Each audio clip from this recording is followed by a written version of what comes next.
This episode of Tub Talk is brought to you by Avast Business. With over 435 million active users of Avast products, if you haven't already taken a look at what Avast Business is offering, now might be the time. Visit tublog.co.uk/Avast for all the links to the details. Right now, though, let's jump into our featured interview.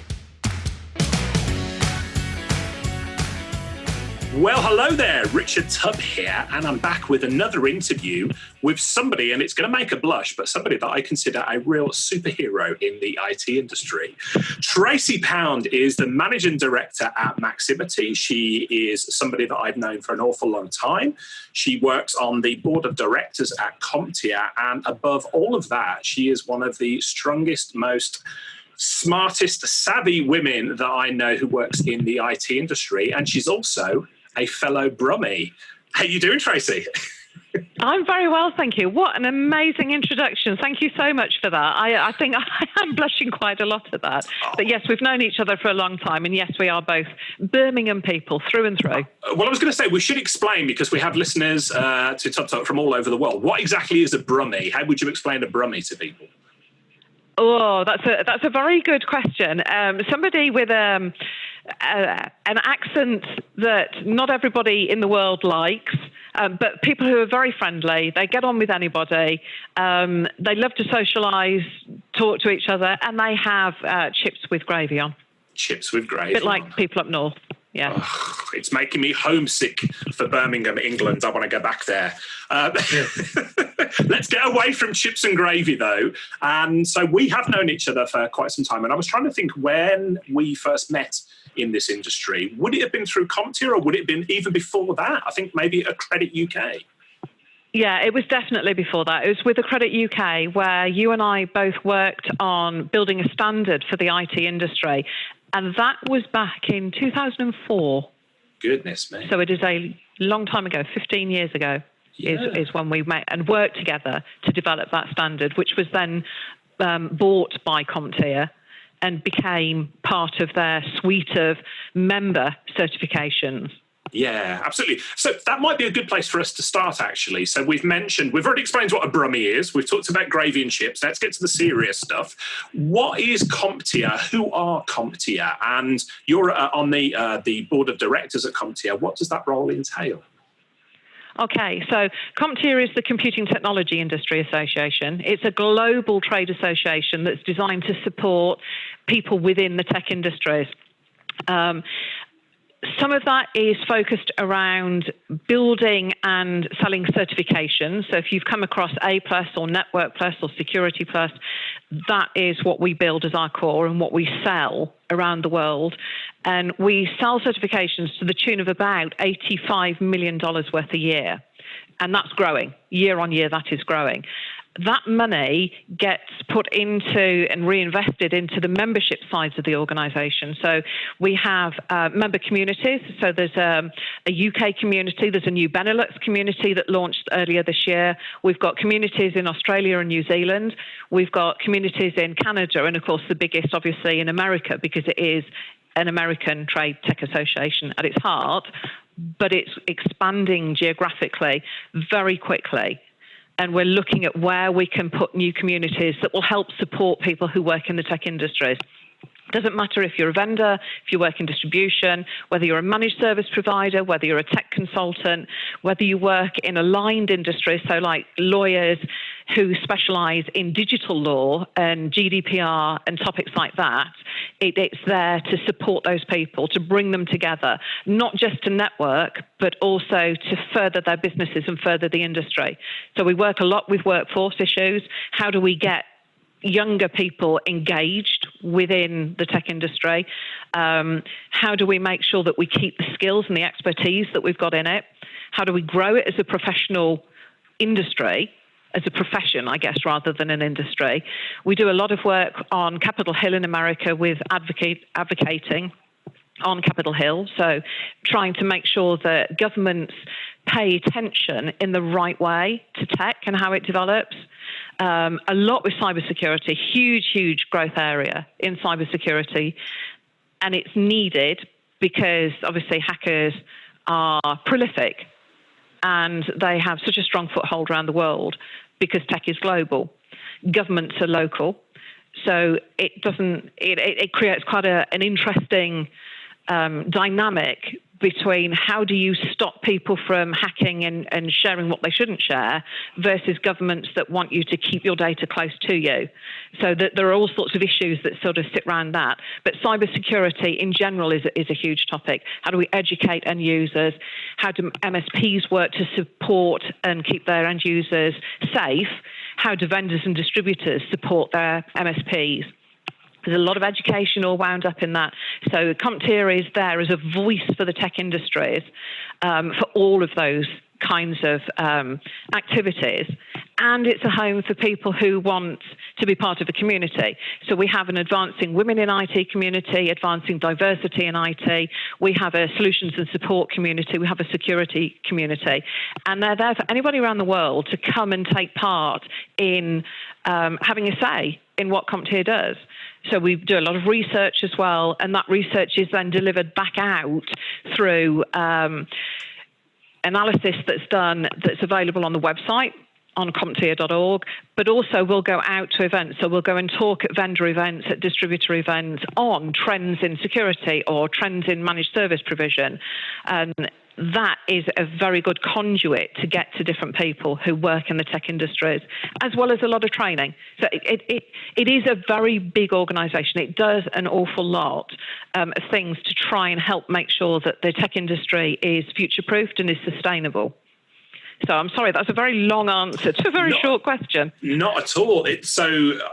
I'm a huge evangelist for CompTIA. CompTIA has made a difference to, the industry as a whole. I would also say, though, unfortunately, it's probably one of the industry's best kept secrets. So as you alluded to, most people are aware of CompTIA via the certifications, which is the business side, the business arm where the money is made, but they do such good work. And for anybody who is listening to this podcast, and this is the first time you've been exposed to CompTIA, if you're in the UK, I would encourage you to come along to the next CompTIA UK channel community meeting, because you're a big part of those meetings, aren't you? And we have them scattered all across the UK. Of course, you mentioned Benelux, and there's communities all over, but we're in the UK. Let's talk about the UK. What could people expect if they go to a CompTIA UK channel community meeting? Very good question. They can expect a lot of inspiration. So they can expect networking with their peers. They can expect to learn a lot from the research that CompTIA does and the support that we do. So, for example, at the last meeting, we had a business genius cafe. So people could book slots to talk to an expert in finance, in HR, in diversity, in sales, in operational efficiency, and get some advice for free. So that a lot of the stuff that CompTIA does is delivered out as part of the membership. So it's a very low cost entry and a lot of value add once you get inside it, because everything is included. So it's helping people to further their businesses. It's giving people the opportunity to listen to industry experts, listen to business experts. So we had Karen Brady as a keynote speaker at the last meeting in EMEA in October. She was absolutely fantastic. And we always have somebody who's a very high-profile person come and talk to the people that are there to try and give them that bit of inspiration, to give them something that they can genuinely take away that will help them improve their business from the next day that they go back into their work. So it's there to support people and to give that learning, that education. At the EMEA conference, which is the big conference that we have in the UK, usually October, November time, that is done in collaboration with the certification team. So we'll get people from the world of education go to that as well. And we have a big vendor fair. So it gives people an opportunity to promote what their solutions are. And it gives people who are members the opportunity to go and talk to those vendors, find out what they're developing, look at where emerging tech's going, what the next solutions are that are coming out. But most importantly, it's designed for people to share ideas, share information that at the end of the day helps them to have a sustainable, better business. Absolutely. And every MSP that I have ever worked with, those that have not been aware of CompTIA, I've introduced them.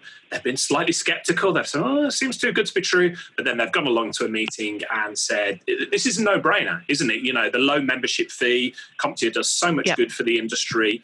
And it's a community of people who are go-givers. They share knowledge. They help the industry grow. They help one another grow. It's just a fantastic organisation. It is, and I get that skepticism part as well, because I was when I joined it. So when Accredit was brought out by CompTIA, all the people that had been involved in the development of that standard were co-opted in as members. And I remember the first year, it was just hit the delete key, hit the delete key, hit the delete key on the emails that came through, because I didn't know who CompTIA was, and I didn't know what they stood for.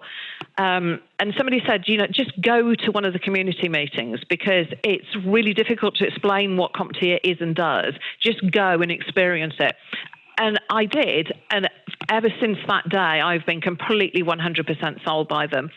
They really stand up for what they say, and their ethos, their morals, the ethics that sit behind it are absolutely on point.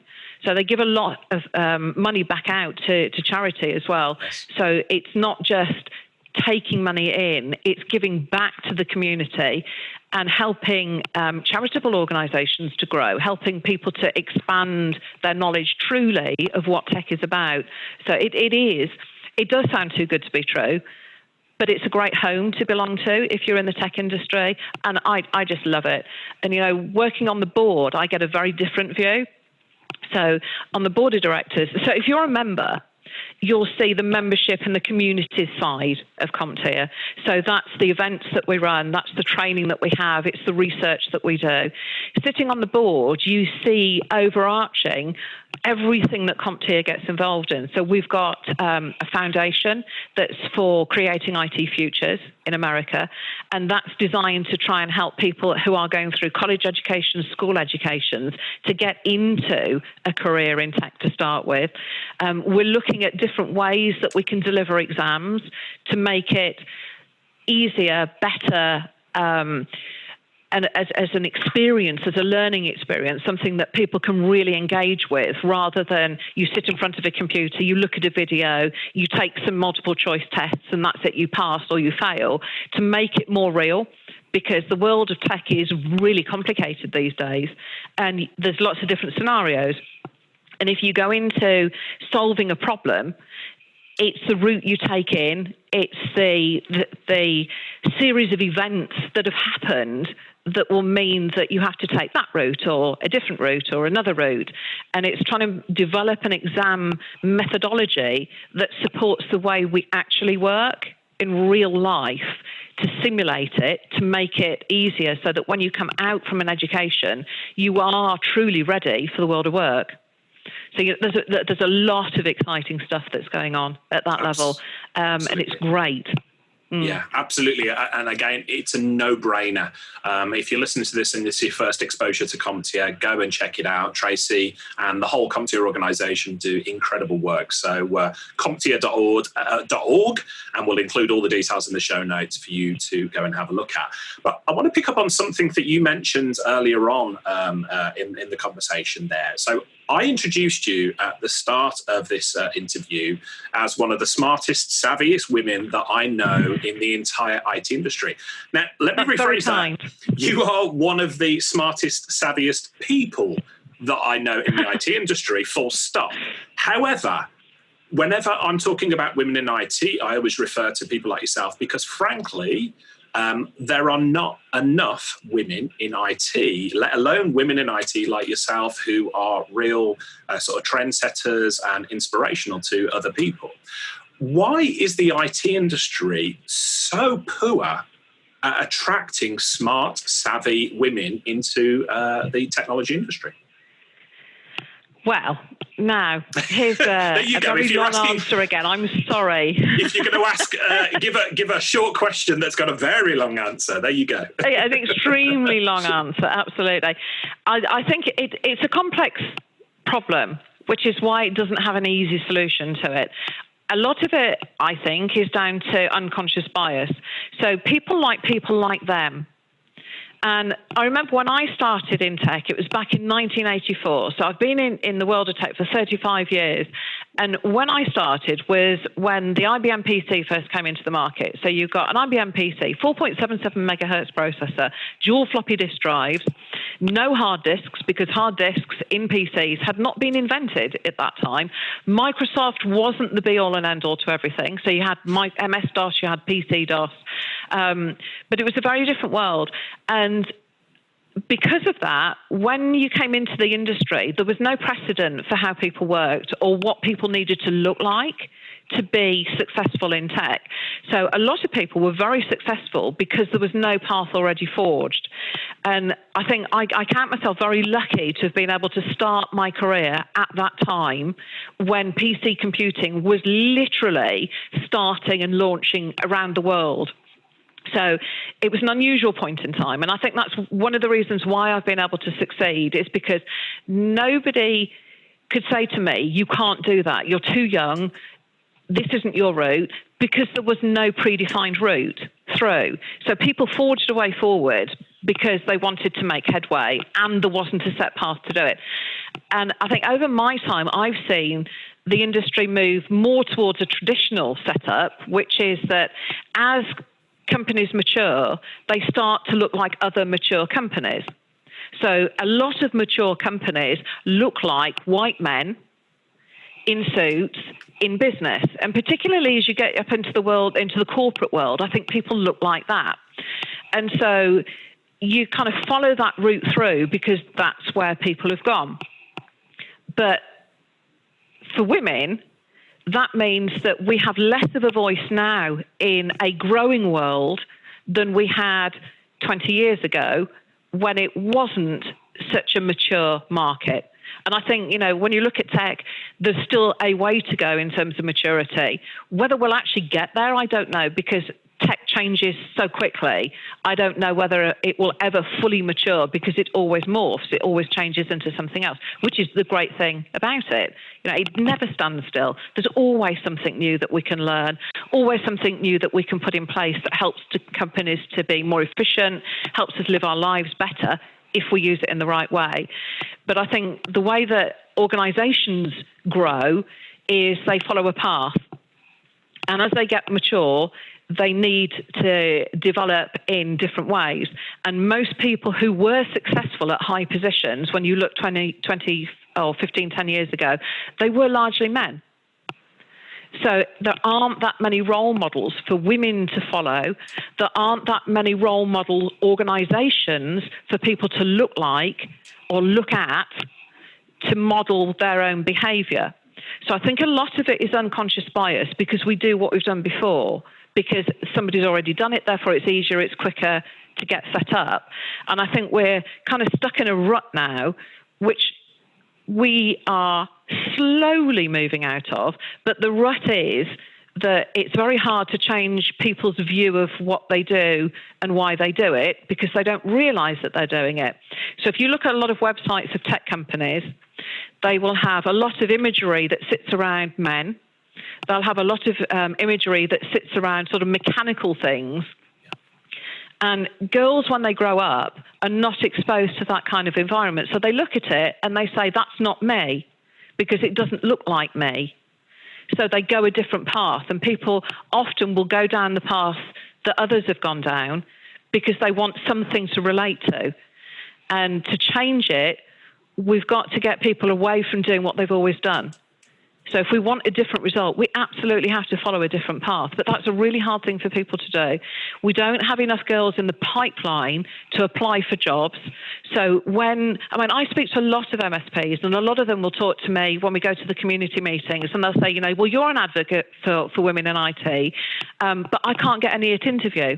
And I totally understand that because schools are not necessarily looking at unconscious bias. They're just looking at the number of children that they have in each class, in each subject matter, rather than themselves looking at diversity. Have I got a balanced mix of girls and boys in this class? And how do I get more girls to be encouraged to do technical qualifications, technical courses? And then out of those, we should get more girls and more women who want to go for those technical roles. And you know what it's like when you go to some of the industry events. We've been to so many, and there are only a handful of women that are technical that go to those, because a lot of the women that go are, and they're vital roles, but they're marketing roles, they're administration and support roles, they're not technical roles. And there are very few technical women who will go to industry events because there are very few technical women out there. So we have to address the fact that we have to have a different profile of company to change that bias.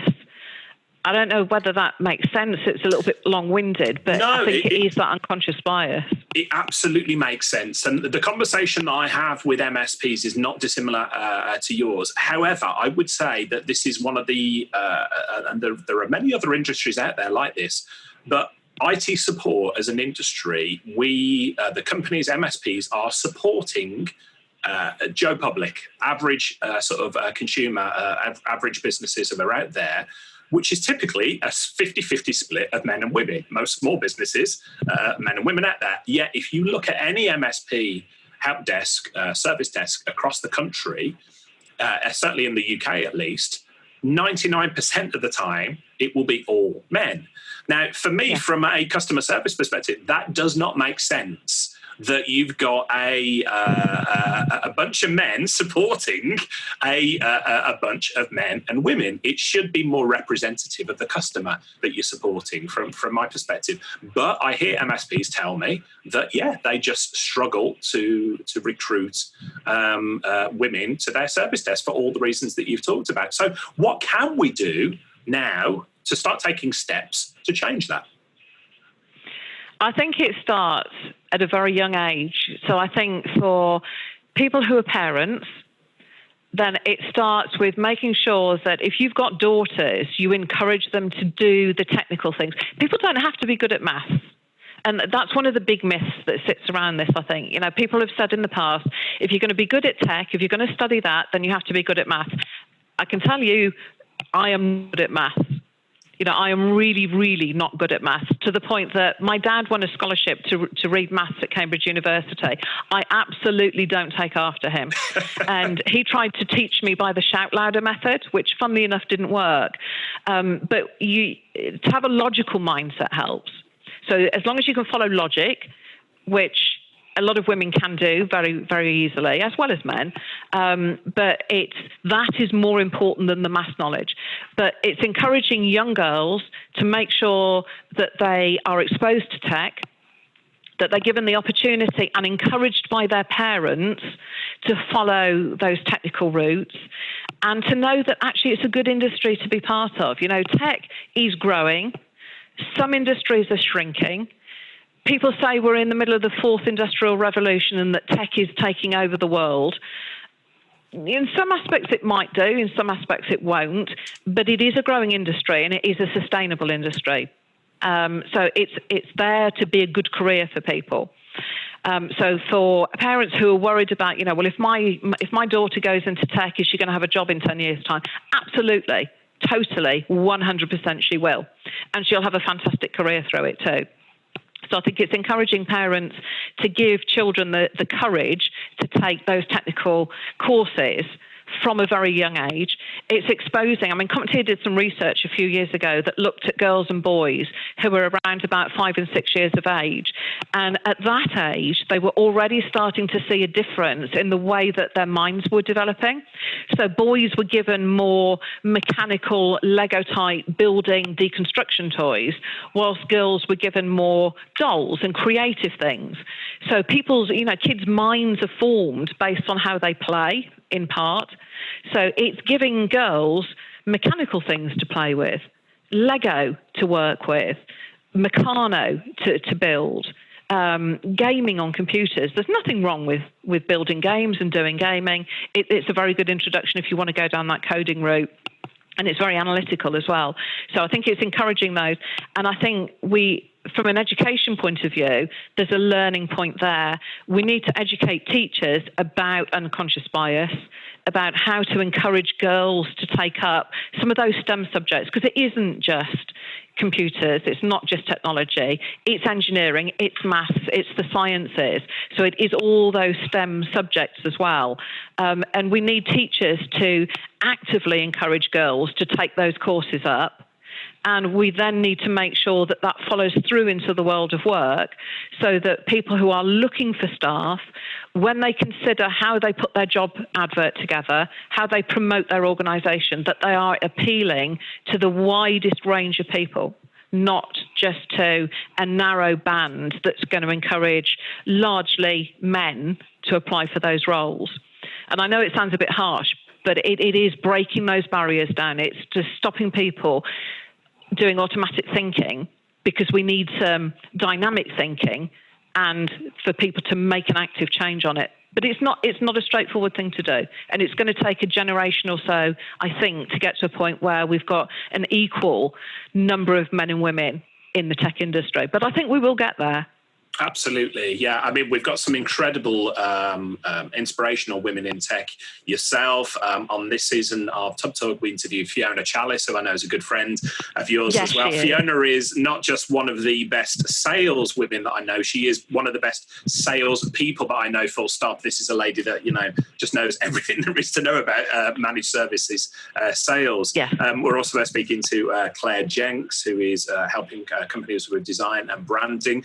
Earlier on, in an earlier podcast episode, I spoke to Melissa Saar, now Melissa Ellis, who started off as an apprentice at a managed service provider, went on to join IT Glue and heads up their service team in the UK, and has now moved on to Datto. So we have got already a ton of fantastic, sort of women in IT, but it's about the next generation coming through, isn't it? And it's about encouraging the next generation of girls to see technology as a subject that they want to work in. Yes, absolutely it is. That's right. It is encouraging that next generation to come through. Yes. Yeah, cool. So let's go from the future and let's rewind a little bit to the past, and let's talk about, so I'm always fascinated when I sit down with you to hear about your path in IT. You've talked about it a little bit, but take us from where you first started and some of the things that you've seen change over time in the IT industry. And I wish we had a glass of wine while we were doing this, because we have some fantastic conversations about these things. But without the glass of wine, tell us a bit more about how your career in IT has taken.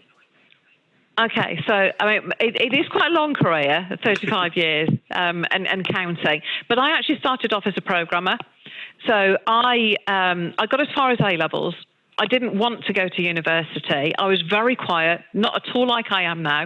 I was very quiet, very unassuming. I could quite happily blend into the background. But then my first job was as a programmer. So I used to write software for estate agents. But I discovered that I'm not best suited to programming.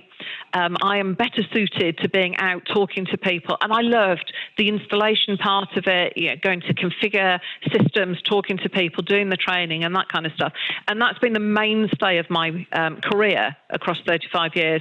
But unfortunately, or fortunately, because it gave me a lot of experience, the company I worked for back in 1984 went bust, because a lot of companies did. And back then, everybody saw that they could make a quick buck out of IT. So they thought, well, I'll set up an IT company, no experience in it, but I'll set an IT company up because it's where all the money's going to go and we'll be able to make an absolute fortune.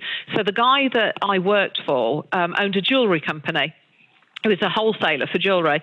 And up above it in the offices was where we worked.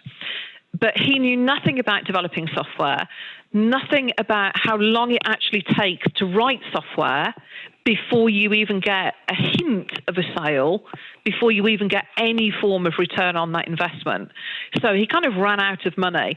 But whilst that company was sort of going downhill, and me being 18 and never having worked before, nobody had said to me, well, a job shouldn't look like this, it should look like that. So I didn't have a very conventional start to my career. But I don't think there are many people who ended up in their first job having to answer the door to the bailiffs who'd come to collect the equipment because people didn't pay for it. I had quite an unusual start to my career, but that company did go bust. And I went to work for an Olivetti distributor back in 1985, and I loved it there. So they had me as a trainer. And I used to use multi-soft accounts, SuperCalc, Multiplan, WordStar Professional. I used to train on all of those very early DOS-based systems. And the team of sales guys that we had were brilliant, but they would sell anything. So I'd often come into my office, and on my desk would be this shrink-wrap package, and it was with a handwritten note on it saying, right, I've just sold this to so-and-so. Can you learn how to use it? And you're installing it and training it next week. So I learned how to learn quite quickly. But that's always been a fantastic trait that I've been able to use throughout the whole of my career.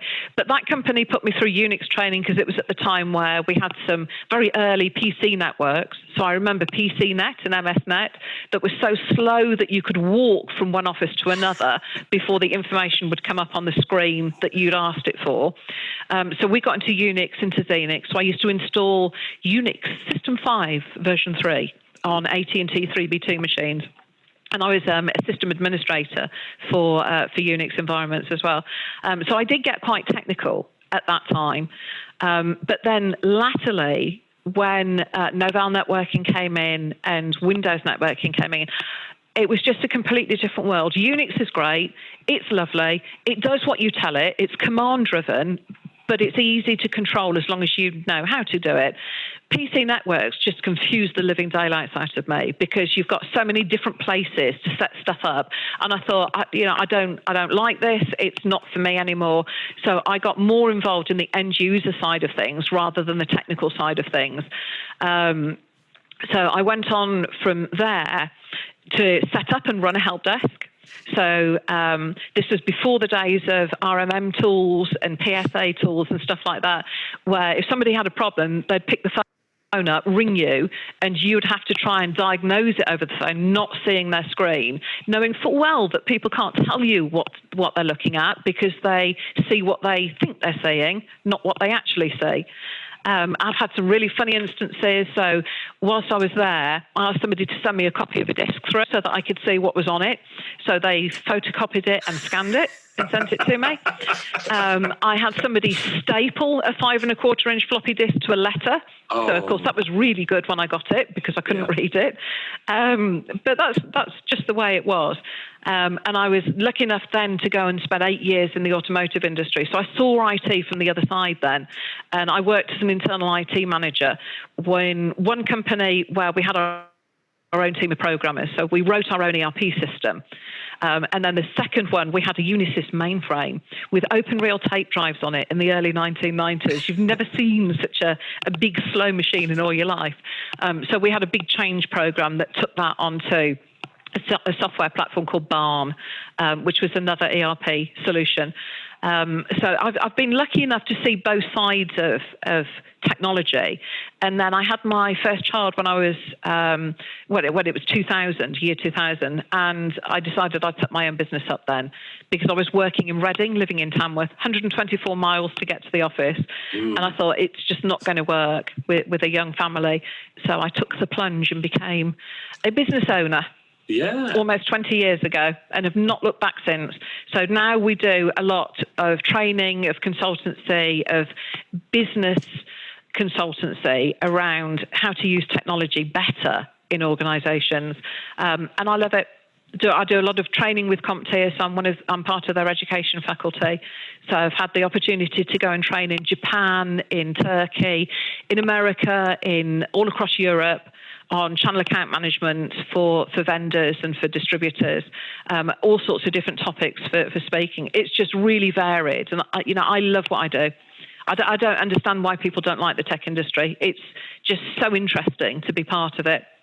Yeah, absolutely. And while we're sat here, actually, the reason we've got a video call while we're doing this, so Tracy can actually see me smiling while she's talking about some of those historical tech things. And I'm sat here in the studio garage, and just off camera, I've got a lot of the computers and a lot of the software that you were talking about in my retro computer collection. I haven't got an Olivetti. Oh, wow. I must admit, I haven't got an Olivetti in the collection there, but that's I've got a lot of 5.25-inch discs, and a lot of the things that you talked about, sort of pre-RMM days, where we couldn't remote control people's PCs, we couldn't see what was going on. That was a different world, wasn't it? Doing technical support those times. Totally. Yeah. Yeah. So tell me more about Maximity, what you're doing exciting at the moment. Just before we came on air, we were talking about some of the work that you do with Sage Accounts and business intelligence and those sort of things. So tell us more about Maximity. Okay, thank you. So, yeah, we work very closely with a lot of our clients on a long-term basis. So I was telling Rick this morning that I was with a client that I've worked with since 2010 when they started their business up. So I've seen them grow hugely in that time, and I go and spend a day a week with them. And you might think, well, what's the new to talk about every time you go if you're spending a day a week there? But their business is growing, and they need the support to know that their systems, their processes, their data is being put in the right way so that they can use it in the right way, so that they can forecast and they can grow in a successful way. And when you get bigger organizations, they tend to explode, and people are doing all sorts of things all over the place. So my job is to try and rein that in to make sure that people don't go off and just do their own thing, but that we've got central understanding and control of the data and the way in which it flows around that organization. So they've got 13 electronic tills. They're all linked to Sage 50 accounts. Most people think that Sage 50 is just an accounting package, but it's not. It's way, way more than that. So it's stock control, it's order processing, it's project control. It can be manufacturing control as well. It's payroll. So there's a lot of data that you can have as an organization to use to tell you what's selling well, what isn't, what my margins are, what stock levels have I got, what's slow moving, what's fast moving, who orders what, how long does it take for stuff to come through the door. There's a lot of analytics that sit behind it if you know how to get that out of the system. But there's also an awful lot of audit work. So people typically, you can train them to do a job and they'll do it. You'll bring somebody new in and perhaps they won't get trained and they will do it the wrong way. So you have to find and make sure that the data's clean. Because if you've not got clean data in a system, you can't analyse it. You can't tell where the business is going. And if you leave that for too long, there is no way back. It's so hard to work out what the start position should be and redirect it forward. So we do a lot of work that sits around making sure people put systems together properly, that they put data into systems properly, and as they grow, that we have a method of being able to make sure that the company has overall control of where that data is. So GDPR was a big change that came in last year, and knowing where people's data is, why do they use it, what do they use it for, where is it backed up. Companies are not technical. They're not in it to be IT companies. We're the IT experts, so we're the ones that should bridge that gap with them over things that end up being sort of slightly more technical. And then because technology changes, there we're looking at bringing in all of the Office 365 functionality. So we've got Teams that you can bring Power BI into.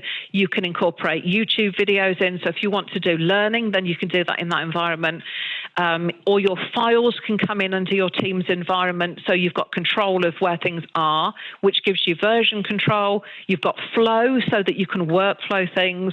You've got Stream so that you can bring videos in. It's just, there's an incredibly complex set of software available now that will genuinely help businesses move forward, but not a lot of people know how to use it properly.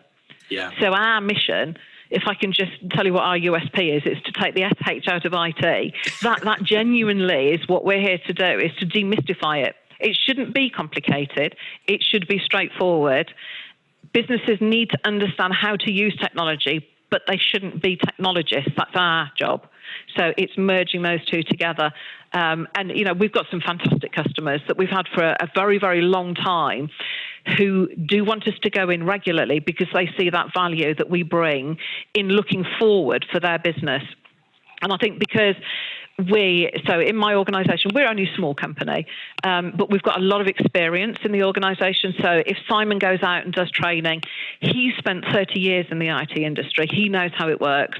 I've spent 35 years in it. Julie has been in business for years and years and years. So when she goes and does payroll training, she's got a lot of experience that sits around it.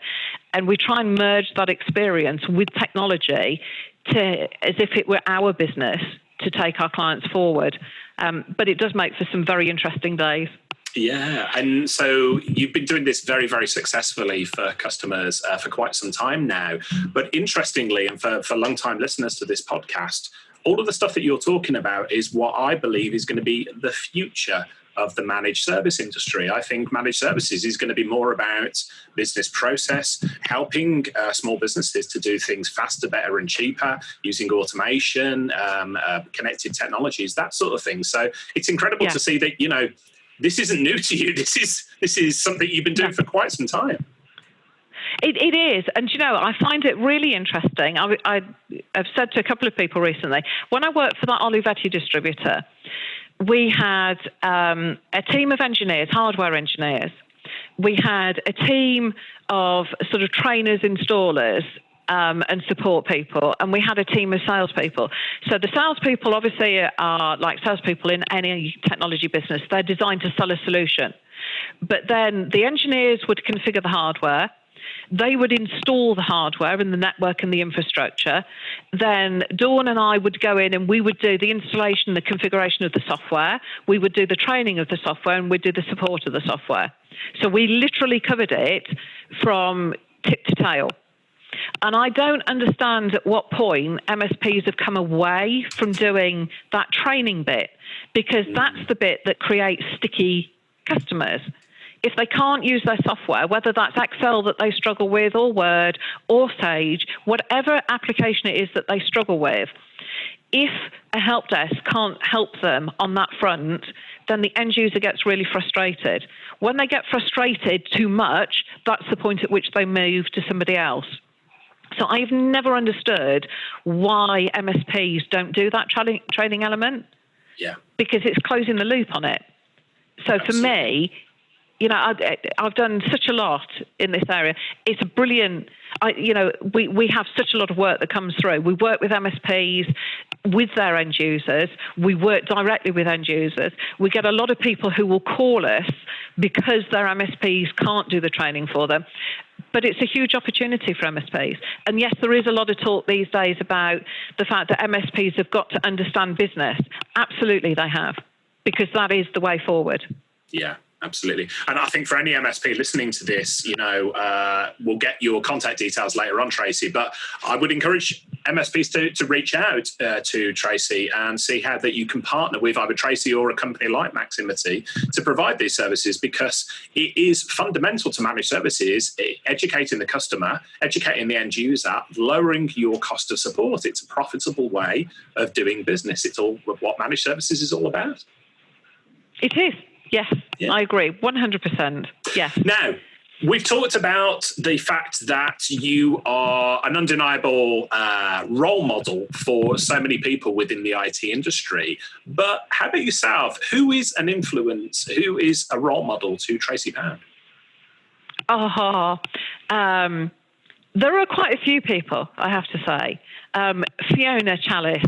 Yeah. Is somebody I really look up to. I think she is, as you said earlier, she's a superb salesperson. She's a superb sales trainer.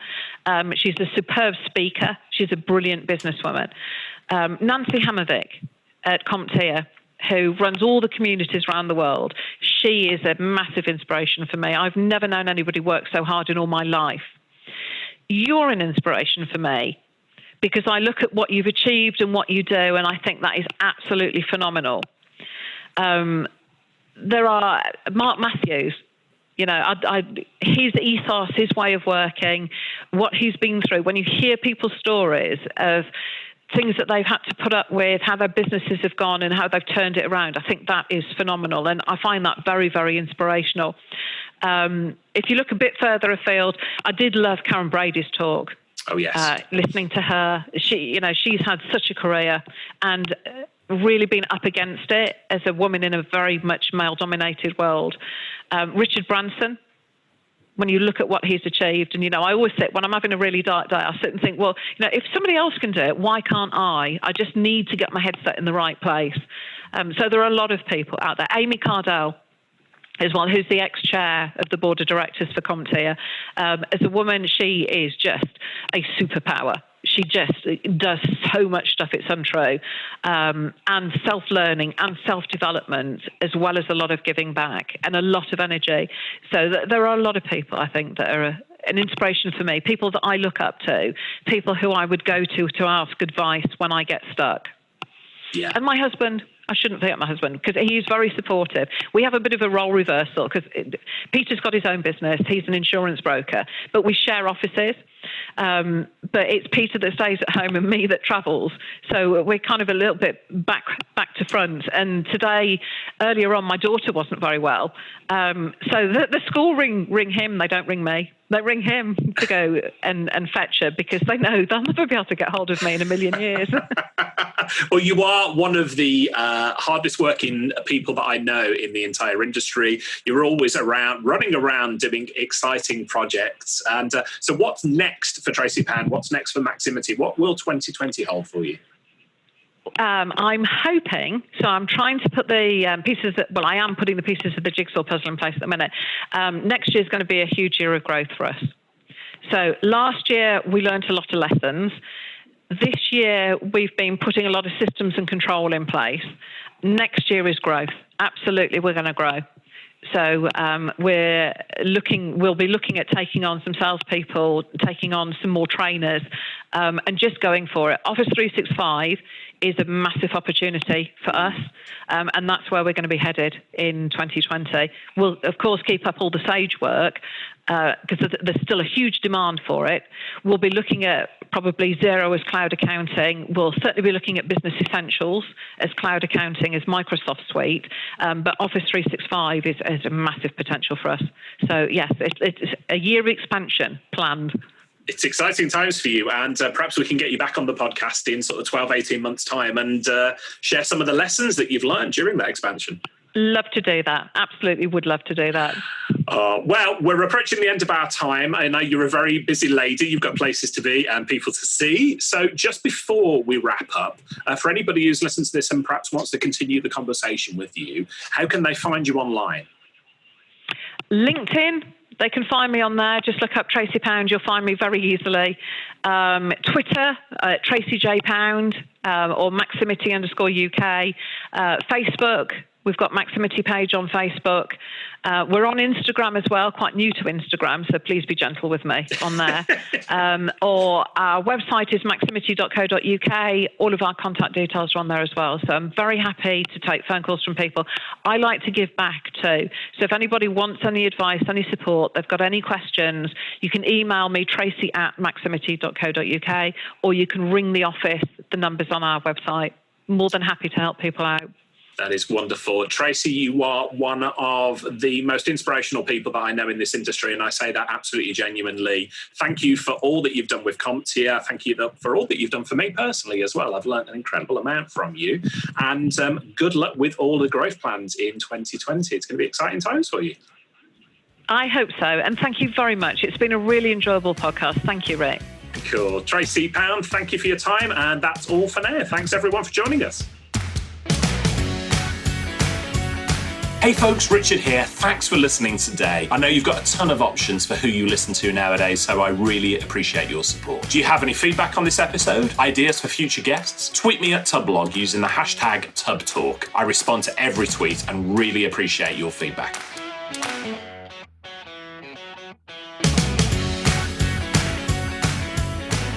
Richard here, and I wanted to give a really big shout out and to say a huge thank you to our friends at Avast for bringing this episode to you. In the face of increasingly complex threats targeting small and medium businesses, yesterday's methods are no longer enough. Cybersecurity must be quicker, smarter and more reliable than ever before. Avast Business provide a range of powerful, easy to deploy security products and management platforms designed for IT solution providers and managed service providers. Avast Business offer a variety of cybersecurity products that are MSP friendly. You can choose from standalone antivirus products, managed antivirus products, cloud care for layered endpoint and network security services, backup and recovery, content filtering, email security, patch management, and a management console to easily deploy endpoint protection solutions to devices in your client networks. These solutions are all backed by the largest, most globally dispersed threat detection network in the world. If you've not checked out Avast's secure internet gateway, then I'd recommend taking a look at the video demo that Avast's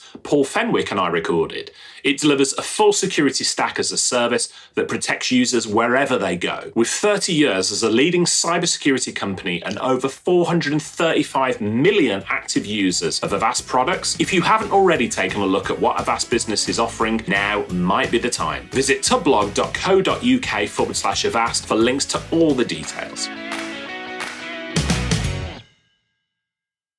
Hey team, this is Richard again. Just one more thing before you take off, and that is MSP Insights. Now, every Tuesday, I share my thoughts on the business of IT with you, the managed service community. Thousands of managed service providers already subscribe to MSP Insights. It's easy to sign up, easy to cancel. MSP Insights is basically a short email from me every Tuesday without fail with advice on growing your IT business, plus cool resources I've found, discovered, or started exploring that week. It's kind of like my diary of cool things and often includes articles or books I've read, tools I've discovered, and events I think you'd be interested in, often sent to me by my friends and Tub Talk podcast guests. So if that sounds fun, a short tiny bite of MSP goodness every Tuesday, and you'd like to try it out, just go to go.tub.co/Tuesday. That's go.tub.co/Tuesday. Drop in your email and you'll get the very next one. Thanks for listening.